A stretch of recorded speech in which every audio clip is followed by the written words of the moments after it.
A Minneapolis man continues to recover in the hospital this morning after allegedly being shot in the neck by his neighbor. Davis Maturi was trimming a tree in his yard when he was shot.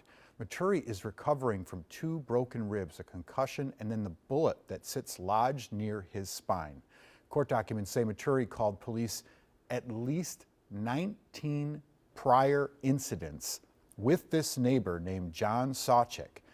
Those complaints included harassment, hate speech, and verbal threats. City leaders wrote a letter to the mayor and police chief saying MPD, quote, failed to protect, end quote, Maturi by not arresting Sawchik during one of the various other incidents.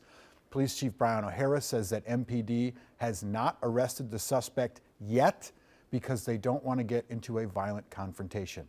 We are not going to bust the door down, guns blazing, and get into a deadly force situation. That's not going to happen. But we will ensure the community will be safe around the clock there, mark my words, as long as it takes to safely take this person into custody. They don't care about me because it's me being hurt, being threatened, me being hit. You know, they don't have to live next to him. And clearly they don't care.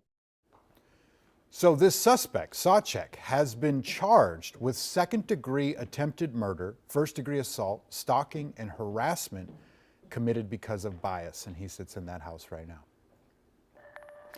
A nationwide manhunt is underway after a St. Paul man allegedly killed his pregnant ex-wife and carjacked somebody last Saturday night. Michael Allen Stowers is wanted on 2 warrants ranging from second-degree murder to first-degree carjacking. Court documents say Stowers also called someone at the Ramsey County Sheriff's Office telling them he had committed that carjacking and wanted to turn himself in. He has not done that. St. Paul police said they would provide an update if Stowers is taken into custody. The driver who allegedly caused the deadly 7-car crash has been charged with criminal vehicular homicide. According to a criminal complaint, 29-year-old Talon Walker sideswiped an SUV and crashed into another car on an exit ramp off I-94 near Lindale. A 26-year-old woman died in that crash. 8 others were hurt, including a 2- and a 5-year-old. The complaint also says at the time of the crash, Walker was driving nearly 100 miles an hour and had an open bottle of liquor in that car. Let's go to the election now. With just 10 days left until the election, we have new numbers from the Secretary of State's office on Minnesota turnout so far.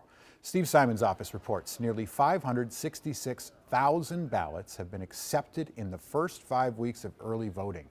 They've distributed almost 879,000 absentee ballots, which means they're waiting to get about 300,000 back. You've got until 8 p.m. on Election Day to turn those in.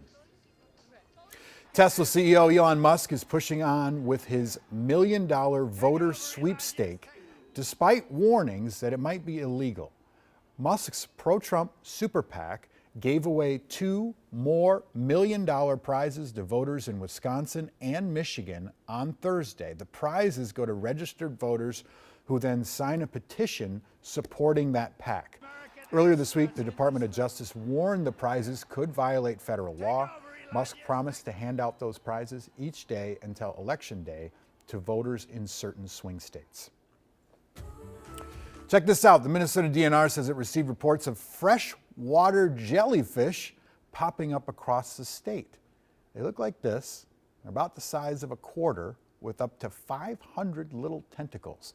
DNR says they spend most of their life at the bottom of lakes and their sting won't hurt you.